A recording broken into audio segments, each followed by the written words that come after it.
and welcome on Canal Do English for another edition of the program, The Forum. Today is a special edition because we are receiving as guest the Member of Parliament for the Jakiri Special Constituency that you all know. His name is Honorable Joseph Wilbur. With him, we'll be talking about a number of issues, especially the courage with which he has in championing the Anglophone cause in this country.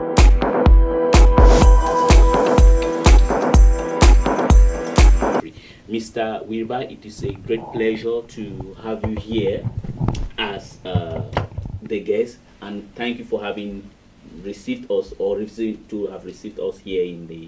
in Yaoundé out of a very busy schedule. Thank you, Elie. I'm really grateful, and while you may be commending what I am attempting to do or the efforts I'm putting in, I'm also commending yours, that of Canal de English for taking up our cause and making it shine to the rest of the world. I thank you very much. Okay, and I would like to ask this question because you have on your head a sledgehammer. Yeah. That is an arrest warrant. Yeah. Yet you have decided to come back into this country. What is really behind this type of extraordinary boldness of yours? I don't think we should call this boldness. It's a kind of effort that are put in by people who believe in their nation, people who want to see their countries better, people who want to work to see that we do not leave behind what our children cannot be proud of. So part of the reason for my return was actually that after reflecting for a few months, I came to the conclusion that I had to come because I realized from our history, beginning from 1961, that our people have been permanently on the run, being chased by this government. Because the government have never understood that we are different. So they keep believing that the way we act and talk is against the law. I don't know what law they are talking about. And also to tell you that I concluded this running has to stop. If someone has to stop the running, you cannot stop the running by running. Mm-hmm. You have to stop the running by standing up to your oppressor and either going to jail or you get killed for it. If that is what pleases them, then they can do that insofar as that can guarantee that our people live in dignity. Okay. And the other question is, when you say you decided after reflection that our people have always been on the run, now you decided to come back.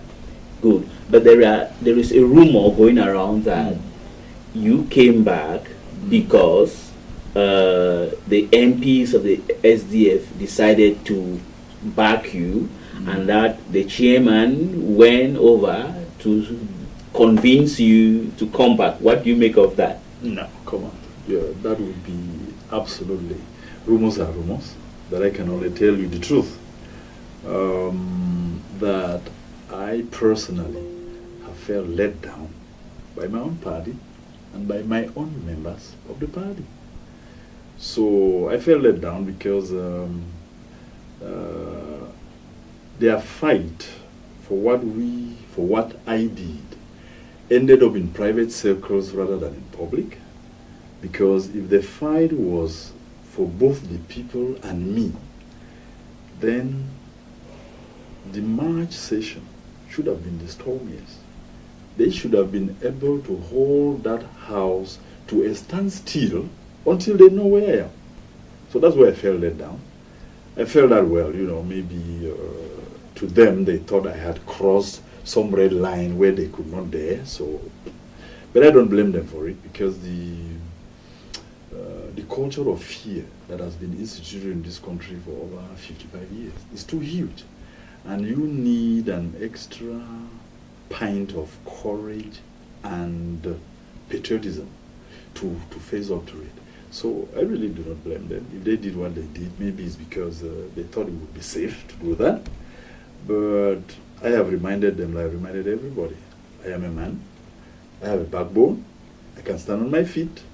And when I am moving in a direction like the one that has to do with the people of West Cameroon, I really don't worry about who comes along because I know the people are there. Good. Now, you have kind of brought up what I wanted to bring, but then the question that begs to be asked is this. Yes. So when you say your party has let you down, Yes. is it simply because the people in the party felt that you crossed a line, you said something around, Yep.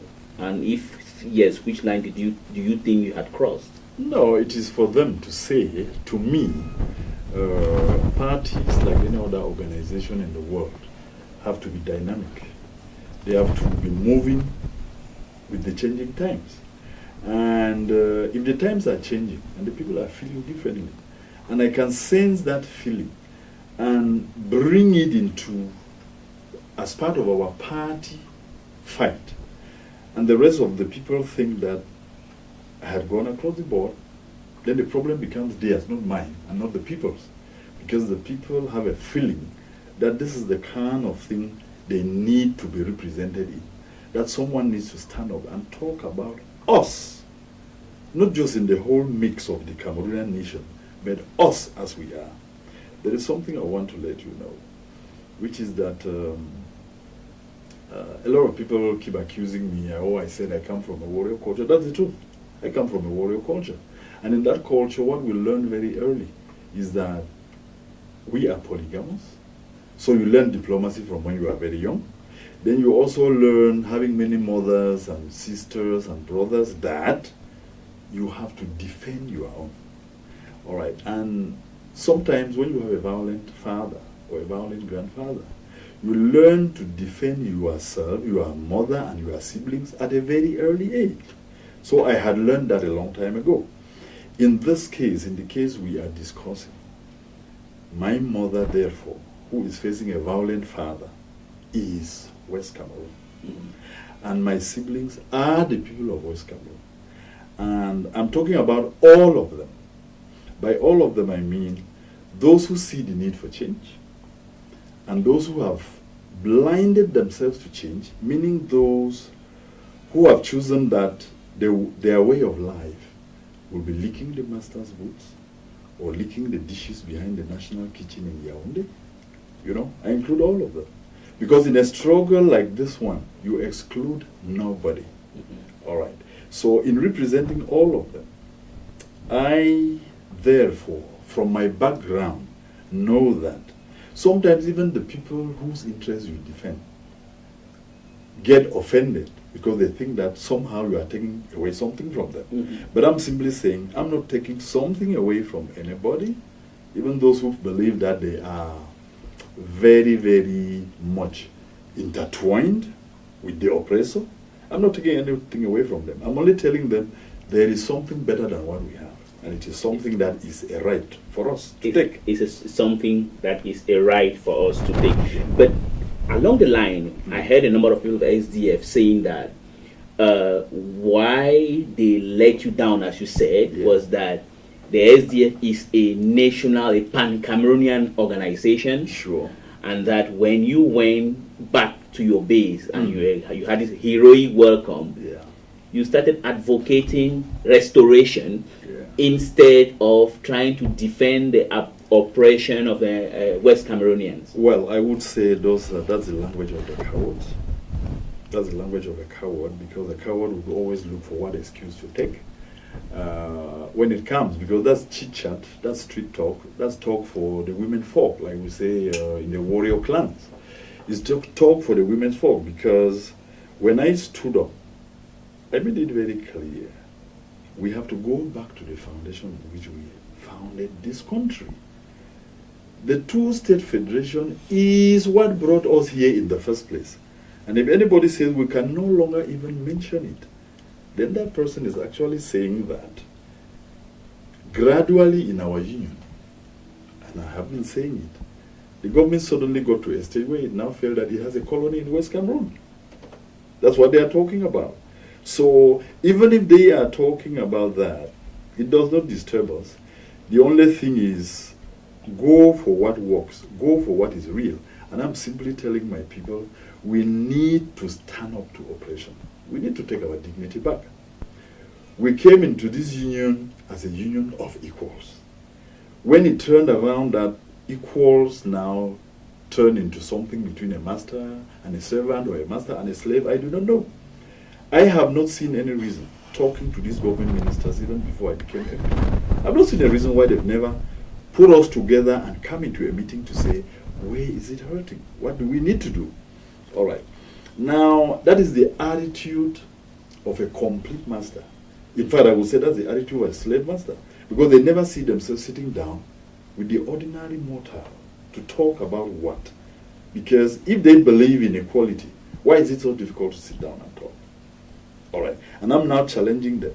If you think that sitting down and talking to us from West Cameroon, we are so lowly that you cannot talk to us, okay, let's choose a moderator who might perhaps be, I don't know, the AU, the UN, or whatever.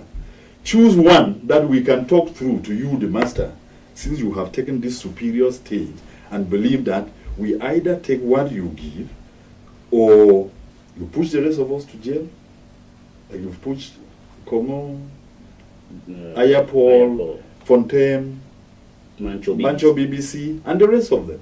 Okay, because you cannot fix the problems of a country by chasing people with guns.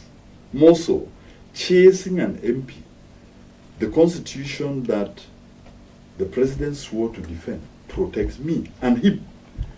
And if somebody can choose to put it on the side, to be chasing me like a common criminal, then something is wrong with this system and not with the people who are challenging it, like me or the people of West Cameroon. Yeah, but now you're absolutely correct in the way you are defending your project or whatever, or the campaign you are championing. I would like to ask you, because in your response, I want to come back when you said, like in the SDF, is it that the SDF, they are no longer, I mean, the hierarchy of the SDF, I mean, from the chairman, the MPs, the senators, they are no longer attuned to the reality, or let me put it simply, like the Palans in Bamenda in the southwest region, is that have they eaten soya? So that is the reason why they are afraid to stand up to defend someone like you. Well, I don't want to go to that, because those are side issues. The point is, every political organization, like any other in the world, needs to learn to be sensitive to the issues that relate to their people. Personally, I believe there is something that the SDF ruling class has missed in this particular problem. They are missing something. If anybody believes that, like I gave you the example, that standing up to defend your mom or your siblings, like I said, in our warrior culture, standing up to defend them now means that you have now abandoned the other people. I will beg to differ. In fact, the only way you can defend the rest of Cameroon properly is to teach the rest of the world how you can defend your own first. Charity begins at home, and we're starting from home. So if you can defend them that well, and your party was given Cameroon, then you can defend the rest of Cameroon. Nobody should feel guilty. That includes my party, that includes everybody else in this country, that you shouldn't feel guilty defending what is yours. Because by defending our people, you are telling the rest of the country that that is how you can defend them as a party, if you had the opportunity.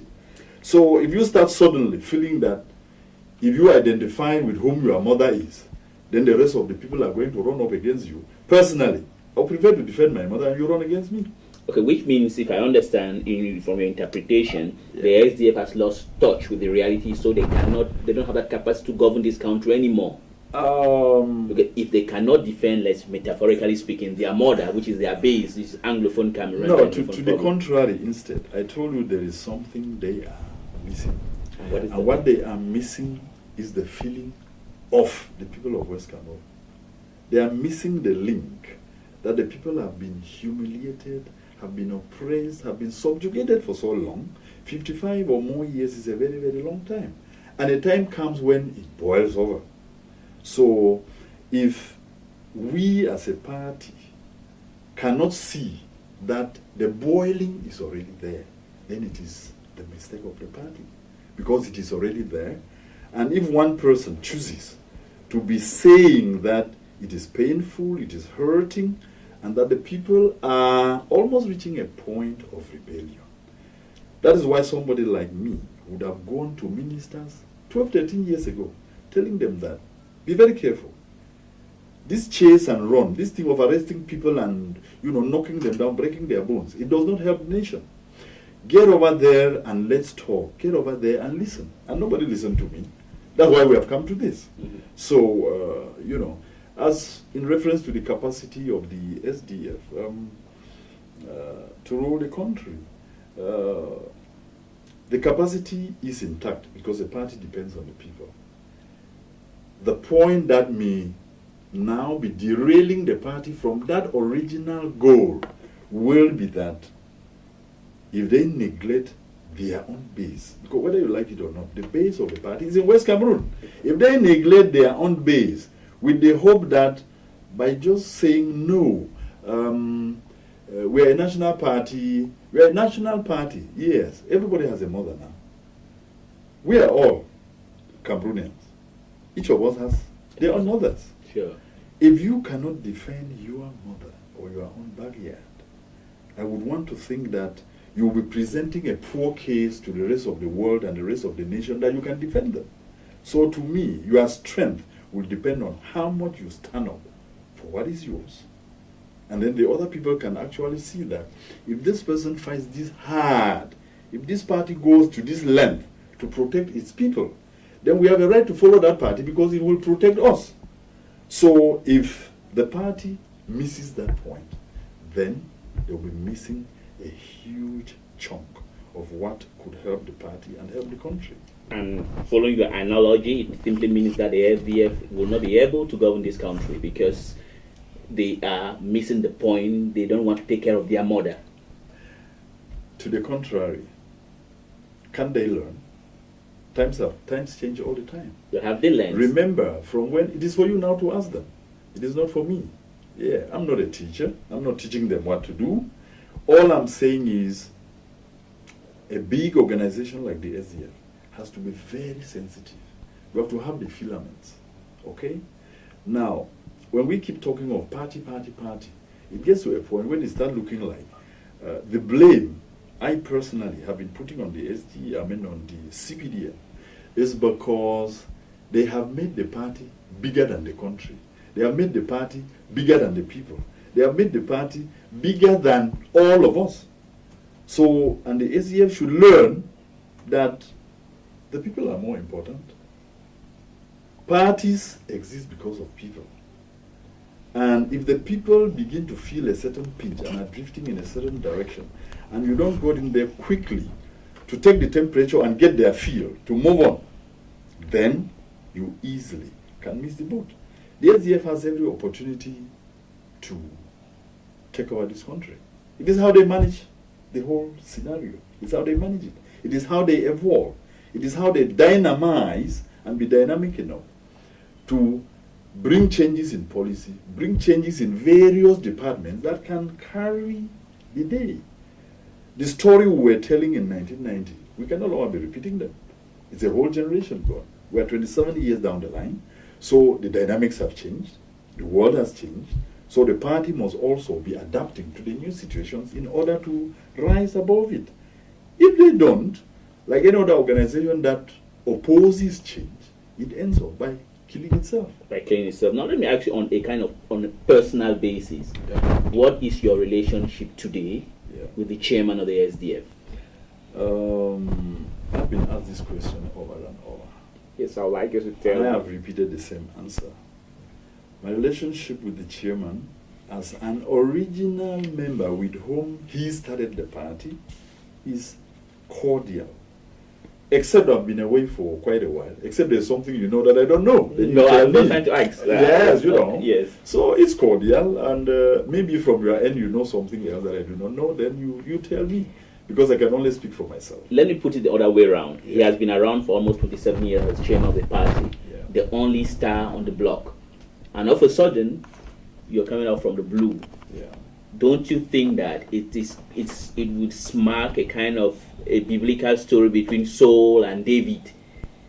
When people start praising you, don't you think that is Fundi will look at you as a potential threat? I would be a little surprised if that were to be the case, because if a father thinks that his own son is a threat to him, then I have to worry, because I am not a threat to anybody. I may be a threat to the Cameroonian government because it has pulled a bag of wool over our eyes for over half a century. So I may be a threat. I don't think that I'm a threat to anybody. Maybe for those who have these vaulting ambitions of wanting to be this or that, I am not interested. I'm not interested in running party politics and claiming that I want to take this and run from him or whatever. But at the end of the day, it is for us and for the chairman and for the party to be judging. Whatever happens, change eventually comes in any organization. And the people who run the organization have to be looking at the current dynamics and realizing, okay, what do we do now that so much has changed going forward? All right.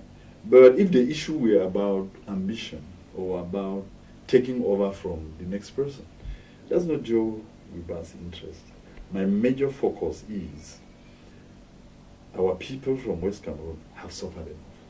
Yes, now let's talk about this problem of people of West Cameroon. Yes. You seem to be the only Anglophone MP from West Cameroon, CPDM or SDF. Who is this? Who is that vocal? Why is it that some of your peers in parliament, even of the CPDM, the only person I saw who spoke was not even from West Cameroon, was Martin Oyono.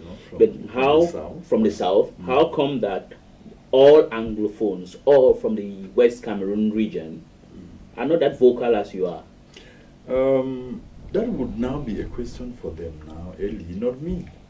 How would I know why they are silent? I wouldn't. The only thing I've kept telling you is that I can talk for myself. But the one thing you must remember, and which Cameroonians must remember, the institution of the culture of fear for half a century, it weighs down a lot of people. And not many of us really can crack that line with courage to be able to say it as it is. And someone needs to break the ice. Someone needs to open the door. Someone needs to talk up for the people, and then maybe the rest of the people will realize that, they need to do something other than what they are doing in order to, represent their people properly. Now, let me ask this another question, a personal question, because I've been wondering personally why you left and you came back. It's the matter of courage. Yeah. Don't you think that this government is so willy that they're just waiting? Perhaps when your term as an MP expires, then they'll decide to arrest you. What is going to happen then? Oh, as I told you, I have said this to the press just on my arrival. I concluded the running has to stop. So, if they are waiting to take me to jail, I'm waiting to go to jail. If they are waiting to take me to an early grave for speaking up for my people, I'm ready for that. Because until we have people who are ready to go beyond the petty things of earning a salary, having a certain privilege, having a certain appointment, until we go beyond that, if the South Africans did not go beyond that level, apartheid would still be running South Africa. You know that.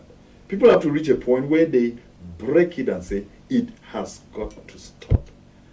And I cannot be stopping it by advising someone else to do it. I have to do it myself. You have to take the lead. Yes. Now, let me ask you, are you, with the type of atmosphere within your party, perhaps when you are in water, you don't know what is going on, but we see without.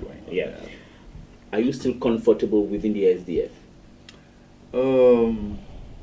When you feel let down by your own team, of course, you cannot be comfortable. I'm a player. And if the team is working and all of a sudden you did a certain thing, which is supposed to be scoring a goal for a final of a certain political game. And rather than back you up openly, because it's not a private issue, and they do that, you feel certain levels of discomfort. If I were to tell you the contrary, then I would be lying, because I cannot enjoy the comfort I enjoyed before, because I'm asking myself a lot of questions. Which means that you are planning at a certain point in time to quit the party. If to quit, where are you going to go to? Well, if you believe that if any form of discomfort within your house means you leave the house, then you are missing the point in those terms. I'm a very, very strong person. I'm not boasting. That's what God has endowed me with. I can stand up to a lot. I can stand up to being chased. I can stand up to the fact that somebody wants to get me into jail. I can stand up to all of those things. I can stand up to the differences in the SDF. As far as I'm concerned, the SDF is my party, and until they reach such a point that they have no need for me. Well, Honorable Weber, we are coming to the concluding phase of this our interview. It's like an examination. We have looked at everything. Now, what do you think is the way forward? Because it's a kind of like a one-man fight, where you are representing, as you said, metaphorically, you're defending your mother with West Cameroon. Yeah. Where do we go from here? Don't call it a one-man fight. You have seen the resistance from all of West Cameroon. It's closing in on 8 months. The people have stood up and they are denying oppression. As a conclusive statement, what I would say is that I've been appealing to everybody involved that it is now time to put reason above emotion. Reacting emotionally will no longer help anybody. And the best way to go about it is to take certain steps that prepares the way for us to arrive at a discussion table. And the steps that need to be taken, they are very simple. The first thing, I was talking the other day, the Minister of Territorial Administration was in Parliament, and I told him the first thing, stop the reign of terror in West Cameroon. Our people don't deserve it. They are simply different. They are not criminals. That is the way our culture teaches us, to say no. And if the laws you have put in place cannot permit them to do those things, then repeal those laws. So, stop the reign of terror, number one. Release Bala, Fontem, Aya, and the rest of them that you've gathered and brought to Yaoundé. Because by even taking them outside their own provinces of origin, you are actually saying that there's another part of Cameroon which is superior to another, and that hurts. Release them. Number two. Thirdly, stop humiliating our church leaders. All these stories about dragging the bishops and the moderators and whoever to court, it does not help our country. It does not help. It does not facilitate the process to dialogue. When you now bring all these things to an end, it can comfort the people to start saying, okay, let us begin the process to discuss. If they are ruling the country for us rather than for themselves, how can 1 million children be out of school? The government is not rushing to create a table where people can talk to get them back. You don't do that. Traders have closed their shops for 6-7 months, and it means nothing to you. You just think they are joking. You cannot solve this problem by tricks. So that is the suggestion.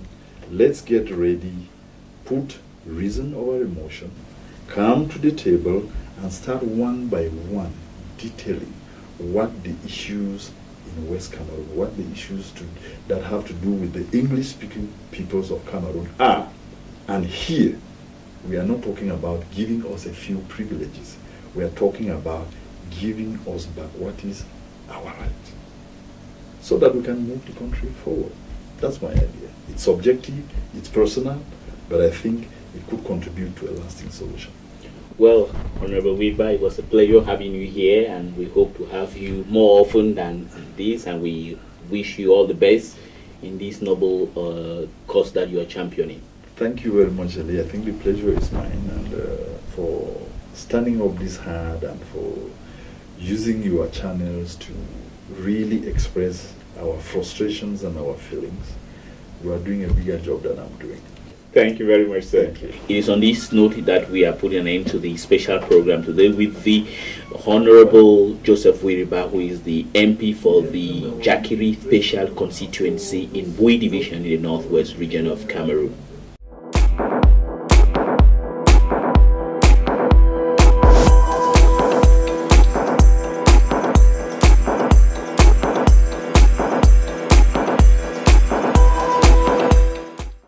Hello and welcome on Canal Do English for another edition of the program, The Forum. Today is a special edition because we are receiving as guest the Member of Parliament for the Jakiri Special Constituency that you all know. His name is Honorable Joseph Wilbur. With him, we'll be talking about a number of issues, especially the courage with which he has in championing the Anglophone cause in this country.